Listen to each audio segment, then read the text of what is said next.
This is my salary progression as a 31-year-old who's worked in corporate and tech for about 7 years now. I've always loved these types of videos where people give real numbers and details, so let's get right into it. Now in 2019, I got my first big boy job working as a sales associate for a marketing firm who sold leads to attorneys.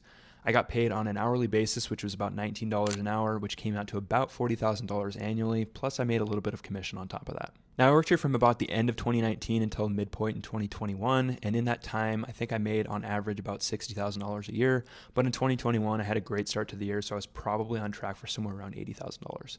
In 2021, I quit that job because I absolutely hated my life and I hated sales, and I was looking for something new. COVID gave me a lot of free time, so I picked up software engineering and I joined a boot camp in 2021 that lasted all the way until 2022. I got my first job in software engineering in April of 2022, and I had a salary of about $78,000.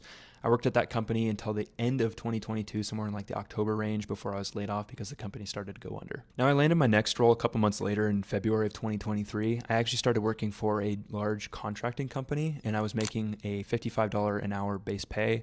That didn't include any sort of benefits or anything, which annualized was about $115,000. I worked there for about 10 months before the company that I was working for underlying said that they weren't going to renew the contract because they didn't have any money for it. So I was laid off right around the November mark. Fortunately, though, I did have a friend that worked at a small startup that I met during my bootcamp days, so I was able to get a job immediately through there. I had a salary of $90,000, which is about a $25,000 pay cut, which kind of hurt, but I needed work, so couldn't complain. You'll hear a common theme here. About 3 months in, they had money issues, and I was laid off for a third time, unfortunately, and that was in February of 2024. It took me about 4 months to land my current role, but I thankfully had about 3 competing offers, so I was able to negotiate salary a little bit. I went from $90K at my previous job to $100K at this job that I'm currently at now.